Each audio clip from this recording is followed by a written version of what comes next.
Long ago in France, there lived a king and queen. More than anything, they longed for a child. At last, to their great happiness, the queen gave birth to a little girl. All the bells in the land were rung with joy. The king and queen invited all the fairies in the kingdom to the naming party for the baby. And what a party it was! Plates and silverware of pure gold were set with care before each guest. But one fairy, Maleficent, who had left 50 years before and had not been seen in all that time, showed up at the door. Quickly the king and queen found a place setting for the new guest. But alas, the plate and the silverware were not of pure gold. This made the old fairy very angry. Soon it was time for each fairy to give her blessing to the baby. When it came to Maleficent's turn, she stood up and pointed her long finger at the sleeping baby girl in the cradle. "I declare, before all of you," Maleficent called out, "that this child, on her 16th birthday, shall prick her finger on the spinning wheel and die." With a whoosh of smoke, the evil fairy vanished. Everyone cried out with alarm, as you can imagine. But one fairy had not yet given her blessing. The king and queen asked this fairy, whose name was Merryweather, to reverse the curse. Merryweather shook her head. Sadly, that was not possible. But she could soften the curse. On her 16th birthday, she said, when the princess pricks her finger on the spinning wheel, instead of dying, she will fall asleep for 100 years. 100 years, said the queen. After our daughter turns 16, we will not know her any more. The king ordered every spinning wheel in the kingdom to be brought to the palace and burned. To be extra sure the princess would not be anywhere near a spinning wheel, he also ordered the fairy Merryweather, along with 2 other fairies, Flora and Fauna, to take the baby far away. The fairies would raise the child in a cottage, deep in the woods. There they would keep her safe until after her 16th birthday. After that day, it would be safe to bring back the princess, who had been named Aurora, to the castle. Aurora grew up knowing no others than the 3 fairies, whom she knew as her aunts. The animals of the forest were her friends. The birds and the deer, the chipmunks and the rabbits followed her around as she fed them treats and cooed to them. From the time she was little, Aurora was told she must stay inside the hills that surrounded them. She did not mind that in the least. The woods were wide and deep inside the hills, and there was plenty of room for her to play. One day, Aurora came home to the cottage to find her 3 aunts preparing for a party. "What's going on?" she said. "Tonight we will celebrate your 16th birthday," said Flora. "It is?" said Aurora. "That means tomorrow I go back to the castle." "Yes," said Merryweather. "We have kept you safe from that spinning wheel for 16 years. Soon it will be time for you to take up your royal life as a princess. And the first thing for you will be to get married," said Fauna. "Married already?" said Aurora. "Do you know who I'm supposed to marry?"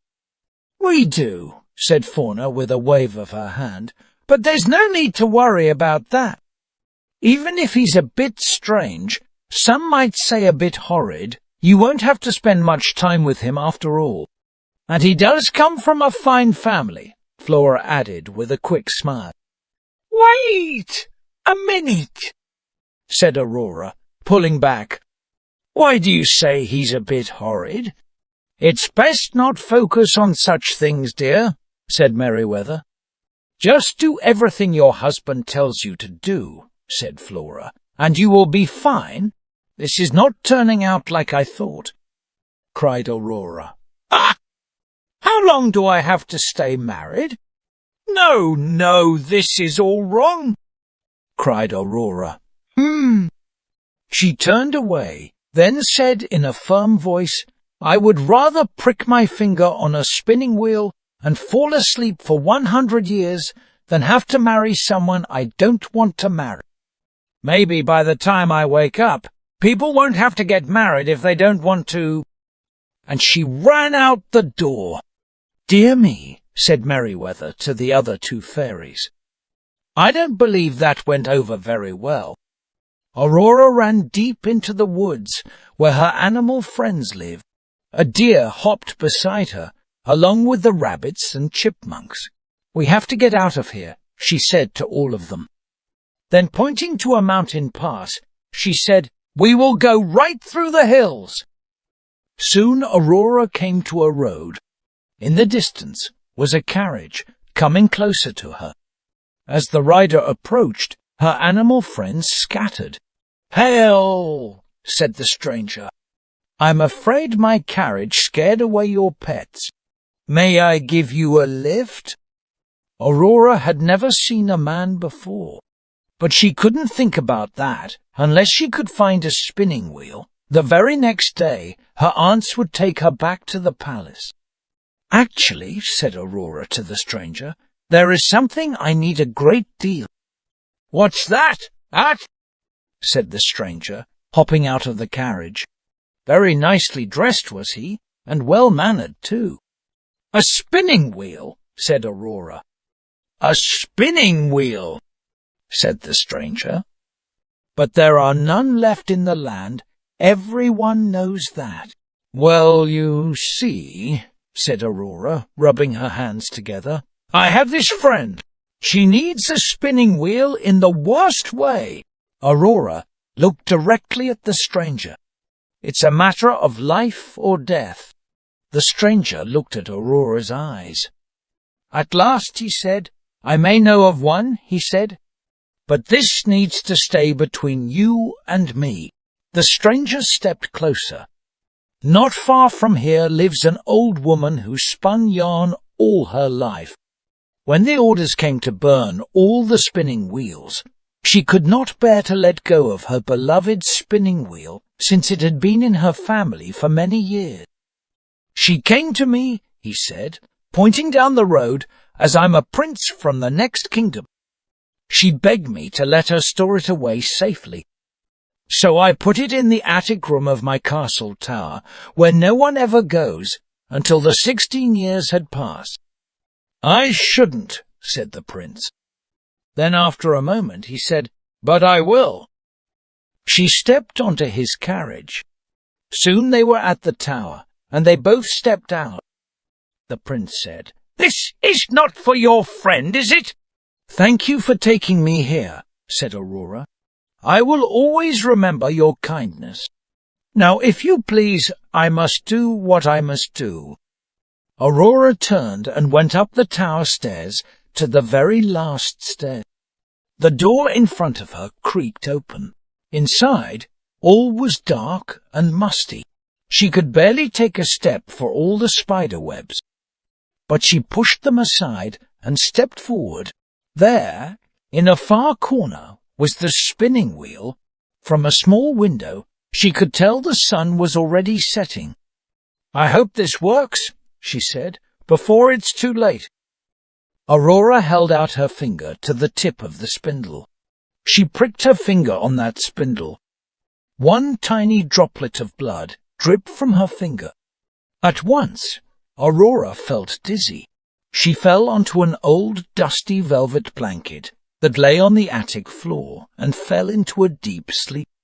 Moments later, all the others in the castle, servants and royals alike, fell asleep too, and so did the prince, who was still waiting for her outside the tower.